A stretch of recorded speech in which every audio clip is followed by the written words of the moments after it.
Viridian, the Green Guide by My Head in the Clouds Not Coming Down, a Boku no Hero Academia fanfic. Chapter 34 Return. Izuku was trying his hardest not to hopelessly fanboy. He really was, but it was ignium. He was such an amazing hero, especially considering how young he was, and he had an entire team of sidekicks working for him. There were dozens, and Izuku had never seen him in this area before. Well, he actually had, considering that Ignium had come to Mushutafu for a UA reunion and patrolled the streets to sign autographs. But that didn't really count. He was curious as to why he was here, though. Had he moved recently? Maybe there was some kind of increase in villainy recently. Izuku thought he would have noticed if that was the case, but maybe with the whole breaking his arm thing, it was possible some things had slipped through the cracks. Izuku shook his head and took off over the rooftops again. He needed to be looking for crimes right now, not geeking out over a hero. Even if he was really cool. Maybe he'd have a chance to run into Eraserhead again tonight. He hadn't actually seen him since their talk last week, something that was honestly freaking him out a little bit. Sure, Eraser had been really supportive and everything, but now he knew. Talking openly about his suicide plans had seemed really comforting in the moment, but now that Izuku had a while to worry about it, he was starting to think that he should have just laughed it off and denied the whole thing. Not that his Midoriya tears would have let him do that, but he could have at least tried. What if Eraserhead was avoiding him and that was why Izuku hadn't seen him? But if he had been avoiding him, why hadn't he started up that before the whole suicide talk thing? It would have let him avoid a really awkward conversation, so why didn't he just do that?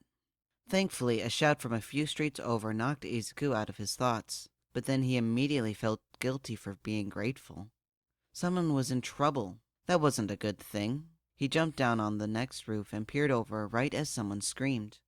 There was a group of girls that seemed to be coming home from a night on the town, and cornering them against the wall was the biggest villain Izuku had ever seen. He was almost tempted to say the guy wasn't human, but that would have been incredibly rude. What was obvious was that the guy had a mutation quirk, though Izuku couldn't exactly tell what it was from the current angle, just that it was huge, had multiple arms, and his hands didn't actually look like hands. Alright, so Izuku probably wouldn't be able to handle this guy on his own, so he should get a hero. Rocklock should be the closest to where he was right now, based on his patrol schedule. He needed to get to him quickly before the villain let out a terrifying roar and slammed his claws into the ground. Wait, maybe they were pincers? Izuku shook his head. Either way, they were strong enough to completely shatter the concrete, which the villain was now starting to grab and throw at the girls, who only just managed to dodge the largest piece in time. Even as it was, a few of them had been hit by the rubble, and at least one had been knocked out that Izuku could see, which meant that he didn't have time to go get a hero. He needed to engage the villain and distract him long enough that the victims who were still standing could drag the injured ones away. If this fight didn't kill him, Eraserhead definitely would. The villain screamed in rage as he ran out of ammo and started lumbering towards the girls again. Izuku knew that he couldn't wait any longer. He grabbed his slingshot and loaded up a marble, shooting straight for the villain's center of mass. There was a quiet ting as it hit its mark, but the villain didn't even seem to notice. He must have been wearing some kind of armor, but that wouldn't be right because he wasn't even wearing a shirt, which meant his skin must be the armor. This fight just got a whole lot harder. The girls were screaming and dodging as the villain buried one of his pincers into the wall where one of the girls had been just a second before. The hit made the whole building Izuku was standing on shake, but rather than waiting for the building to stop moving, he just jumped off of it, landing harshly in a roll that would definitely leave bruises, but he couldn't afford to worry about that right now. I'll distract him. Izuku made eye contact with one of the girls who were still standing and trying to help one of the girls who was on the ground. As soon as I get his attention on me, you all need to run. Her eyes were wide with fear, but she nodded, and Izuku gave her his best shaky smile before he grabbed the pipes and ran towards the villain. Just like with his marble, there was a loud tinging sound the moment the metal came in contact with the hardened shell that acted as the villain's skin. But his pipes didn't even leave a dent. The attack did, however, catch the villain's attention. Izuku gulped as the villain stopped trying to hit the girls and slowly turned to face him. When he saw the villain's eyes, Izuku felt like all the oxygen in the street had been burned away by the sheer fire of anger in them. Even Kacchan didn't get that angry. What had happened to make him this way? It couldn't have been something the girls did. They were just walking. So what was it? The villain stepped forward, and Izuku realized that it didn't matter why the villain was so angry. What mattered now was that every ounce of that anger was now directed towards him. Izuku chuckled nervously and reminded him that that had been the plan. Thankfully, he could see the victims dragging each other down the street. Izuku smiled breathlessly. I don't suppose there's any way we could talk this out. The villain roared, and Izuku had to roll to the side as one of the villain's pincers buried itself in the concrete where he'd just been standing. The minute he was on his feet again, Izuku started running in the opposite direction that the girls had gone, shielding his head as chunks of rock and concrete rained down on him from behind. Hey, throwing rocks is my gimmick, Izuku yelled desperately. You can't steal my thing. The only response he got was another roar, and a particularly large chunk of rock that almost blew off his hoodie as it whizzed past and shattered a few yards in front of him, which was when Izuku realized that that particular chunk had actually been made of brick, not concrete. He glanced behind him, and his eyes widened as he realized that the villain was using his pincers to tear at the street and building as he ran, destroying anything that got in his way. It was like all the anger he was holding had made him go absolutely crazy. Izuku quickly turned his eyes back forward and pushed himself even harder, trying to push away the vivid image of himself being torn apart by the villain's rage, just like the buildings. Okay, Eraser, Izuku panted desperately. I know you're not here right now, but you win. I don't want to die anymore. Or at least not like this. He had to find a hero, or multiple heroes preferably. He was still closest to Rocklock's patrol, but the direction he was running was quickly taking him the opposite direction. Who else did that leave? Amplifier's patrol was too populated for this destructive of a villain. There would be too many casualties, and Izuku had no idea where Eraserhead was. Was that it? Was this really the end? Suddenly, he caught sight of the white of Ignium's hoodie on display in the shop's window, and he almost started sobbing in relief. Ignium was in town. Instantly, Izuku skidded down the side street and started to head in the direction he'd last seen the hero. Hopefully, he hadn't strayed too far, because Izuku was completely out of options. The moment he saw the white flash of Ignium's hero suit, Izuku shot a marble at him. Ignium, however, had apparently already been heading his way, and simply caught the marble and kept running. Within seconds, he whizzed past Izuku towards the villain, something that in any other situation would have had him geeking out about his quirk. But today, he was just grateful for the hero's speed. Be careful, Izuku forced out, hands on his knees as he tried to catch his breath. His skin has some kind of hard shell. Don't worry, kid. That's why I have armor, Ignium yelled back. Get to safety. I can handle this. He launched a quirked punch at the villain's stomach, and Izuku winced as the loud clang of his metal armor met the villain's shell. The armor, however, held up, and Ignium immediately launched another attack. His engines revved as he hit the villain with punch after punch. Izuku, for his part, hadn't had any time to actually figure out the villain's quirk, since the main concern had been making sure everyone stayed alive. But maybe if he could find the villain's weakness, Ignium might be able to beat him. Alright, so the villain was a mutant type with a hard shell-like skin, multiple limbs and pincers. Now that Izuku actually got a decent look at them, they seemed almost like a crab's. He shook his head and got a weird sense of déjà vu. Why did this quirk feel so familiar? Had he seen it before? Izuku's eyes widened and he cupped his hand around his mouth and yelled, Ignium, I fought this guy before. He had a crab mutation quirk. Aim for his joints. It's where his shell is weakest. Got it. Ignium instantly started aiming at his punches and kicks at the villain's joints, which made the villain scream in rage again, although this time laced with pain. What's up with this guy anyway? It's like he's gone completely berserk. Izuku had honestly wondered the same thing. He must have escaped after Eraser arrested him, but if that were it, he wouldn't be this strong. Izuku hadn't even recognized the crab villain when he'd first seen him. considering he was now twice as large as he had been during their last fight, and 10 times as angry. Even Trigger wouldn't explain the change, because Izuku had seen him on Trigger before, and it hadn't had this much of an effect. "The villain factory," Izuku whispered. "They made him into a next-level villain." It was so obvious now that he realized it. However, that meant Ignium was outmatched and needed backup, since the chase made Izuku too tired to be of much use in the fight, and the effectiveness of his weapons were limited by the villain's shell. However, before Izuku could run to find another hero, someone who seemed to be crouched on the ground shot past him and barreled into the villain's legs, making him lose his balance momentarily. "Ignium, are you alright?" "Yeah, this guy just has some anger management issues. Nothing too much to handle," Ignium laughed. "Are the other sidekicks on their way?" "Team A and C are incoming." The sidekick straightened, letting Izuku see his hero costume for the first time. It was mostly blue, but with red and yellow accents, almost as if he had taken his main inspiration from All Might, but changed the pattern around so it wouldn't be too obvious. He had a hood, but unlike Izuku, his was down. The other teams remained on the original mission. They sent me ahead in case you needed help sooner.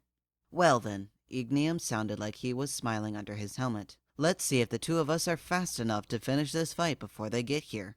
Watching the two heroes fight was honestly breathtaking, and unlike the fights he was used to watching from the street, there weren't any barrier of police or media blocking Izuku's view of the action. Ignium and his sidekick were obviously extremely used to each other's fighting styles, because there was zero hesitation in how they moved around each other at breakneck speeds. To Izuku, they just looked like blurs of white and blue, as they gradually broke down the villain's defenses. After a few minutes, the sidekick stopped attacking at close range, and started providing cover with some kind of projectile. Wait, was that air? Was it some kind of support weapon? No, it had to be part of the sidekick's quirk. But he had a speed quirk, right? So how did that work? Oh, Izuku had so many questions. Now that he'd gotten a chance to breathe, Izuku figured it was probably time to rejoin the fight. He followed the sidekick's example and decided to keep his distance and attack using his marbles.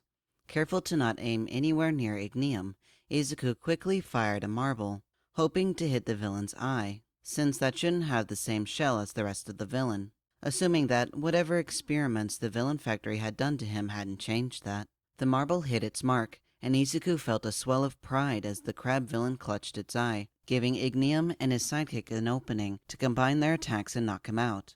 Then the two heroes turned to look straight at Izuku. He froze, and the small smile he had been wearing melted off his face. Were they going to arrest him? But then he'd have to stop, and Eraser would tell his mom about him wanting to kill himself, and could he run? No, they both had speed quirks. There was no way that Izuku could get away fast enough. He was shocked out of his thoughts by Ignium taking off his helmet and smiling at him. "You must be Viridian. Shota told me I might run into you around here." Izuku was still tense, wondering if this was some kind of trick to get him to let his guard down. But why would Ignium have to trick him? His sidekick seemed to pick up on his hesitance because he laughed loudly. "Don't worry, kid. Ignium is actually pretty lax when it comes to vigilantes. Believe me, I know from personal experience." "Shut up, Crawler," Ignium griped good-naturedly. "Yeah, kid, don't worry. As long as you're not going around and killing people, we'll be fine." "Oh, okay." Izuku's head was spinning. He was actually talking to Ignium, and he wasn't even going to try to arrest him. He just hoped that he hadn't been too annoying. Are you sure it's okay that I led the villain to you? It's just that there weren't any other heroes nearby, and I didn't know what else." "You're kidding, right?" Ignium laughed and held up the marble that Izuku had shot to catch his attention. "Everyone back home is going to be so jealous that I got one of these." "What?" The sidekick, Crawler apparently, looked at him in shock. "Wait, you mean you don't know?" Izuku was so confused. "Don't know what?"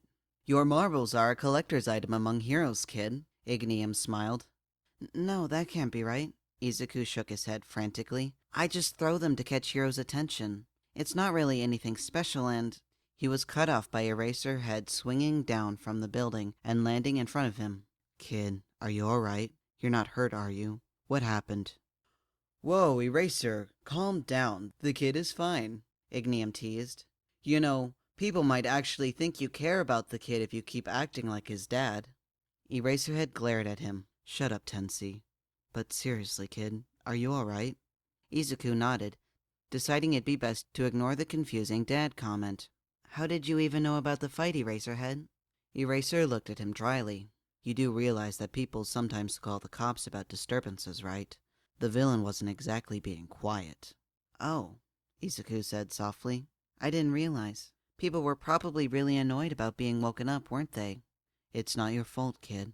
Eraser sighed. It's not like you were the one screaming. Speaking of screaming, do you have any idea what made the guy so mad, Viridian? Ignium asked. You said you'd fought him before, so does he always go berserk like that, or did something else happen to set him off? Eraser looked between Izuku and the unconscious villain, his unspoken question clear. Just from his posture, Izuku understood why. The villain had changed so much that Izuku really wouldn't have realized it was the same guy if he hadn't recognized his quirk. It's the crab villain that threw me against the wall that one time? The one that almost killed you? Eraserhead asked in shock. He turned back to the villain. Are you sure? Izuku nodded. I recognize his quirk, but it's stronger now. I'm pretty sure the villain factory got a hold of him somehow, because Trigger alone couldn't do that to his body. There was a moment of tense silence as the heroes digested Izuku's discovery, before Eraser sighed. We'll have to do some blood tests to make sure. But Jun Hamasaki went missing from custody, so it tracks. So the villain factory is active here, Crawler said. Honestly, I was hoping you guys were wrong. Last time was a nightmare. Oh, is that why you guys are here? Izuku asked, unable to stop himself. Are you guys confirming the case? Nah, we were here on another mission, Ignium said. But Zukachi asked us to keep an eye out since we dealt with the whole instant villain craze in Naruhati a few years ago. Oh, Izuku felt some guilt bubble up inside him. I'm sorry I distracted you from your mission. Eraser put a hand on his head. None of that, Viridian. It's the villain's fault for attacking, and a hero's job is to protect people, no matter if they were planning to or not. So don't try to blame yourself for this problem, child. Izuku felt tears well up in his eyes, and he was about to wipe them away, when he saw movement down the street. Apparently, Ignium's backup had finally arrived, because there were 2 trucks painted with his colors. But there were also a few other trucks with satellites on them. Oh no. The vultures are here, Eraser complained. Don't they ever sleep? You're one to talk, Crawler laughed. Shouldn't you do something about those eye bags? I think I'm just gonna go. Izuku started backing away slowly, trying to keep the heroes between him and the media. That one article had been bad enough. Izuku didn't know if he'd be able to handle it if he made the news. Aw, is the local vigilante camera shy? Crawler teased. Viridian's not like you and Popstep were, Crawler. Eraser said as Izuku started to run down the nearest alleyway. He doesn't want to be famous. Ah, so that's why you like the kid so much, Ignium said. Izuku was almost too far away to hear Eraserhead's reply. No, I like the kid because he's got potential.